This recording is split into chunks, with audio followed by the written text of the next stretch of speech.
झेप मराठी, आरसा महाराष्ट्राचा। 3 वरिष्ठ अधिकाऱ्यांचे तडकाफडकी निलंबन। मंत्री नरहरी झिरवाळांविरोधात राज्यभरात अधिकाऱ्यांचे लेखणी बंद आंदोलन। चुकीचे निलंबन केल्याचे म्हणत घेतला आक्रमक पवित्रा। अक्कलकोवा येथील दुकानात अप्रमाणित रिफाईंड तेल सापडल्याच्या प्रकरणात अन्न व औषध प्रशासन मंत्री नरहरी झिरवाळ यांनी विधानसभेत घोषणा करत नाशिक विभागाचे सह आयुक्त महेश चौधरी आणि नंदुरबारचे सहाय्यक आयुक्त संदीप देवरे व आनंद पवार यांचे तडकाफडकी निलंबन करण्याचे आदेश दिले।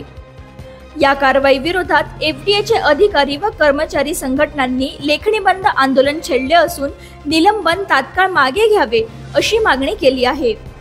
संघटनांनी या कारवाईला अन्यायकारक व अपमानास्पद ठरवत तीव्र विरोध दर्शवलाय। नंदुरबार जिल्ह्याचे अन्न सुरक्षा अधिकारी आभा पवार यांनी 10 मार्च 2025 रोजी अक्कलकोवा येथील महेश व रमेश तंवर यांच्या दुकानावर छापा टाकून रिफाईंड सोयाबीन व शेंगदाणा तेलाचे नमुने घेतले होते। हे नमुने छत्रपती संभाजीनगर येथील प्रयोगशाळेत पाठवण्यात आले। प्राप्त अहवालात नमुने अप्रमाणित असल्याचे स्पष्ट झाले।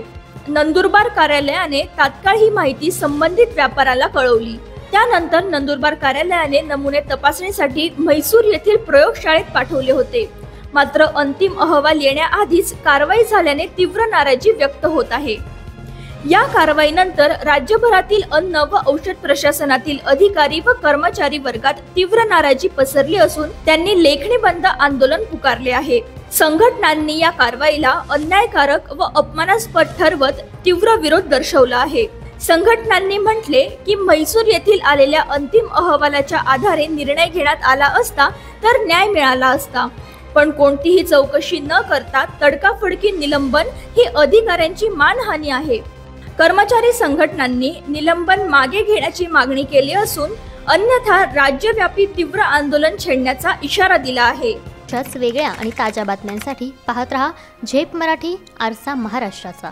संपादक प्राध्यापक अनिल चव्हाण, धुळे।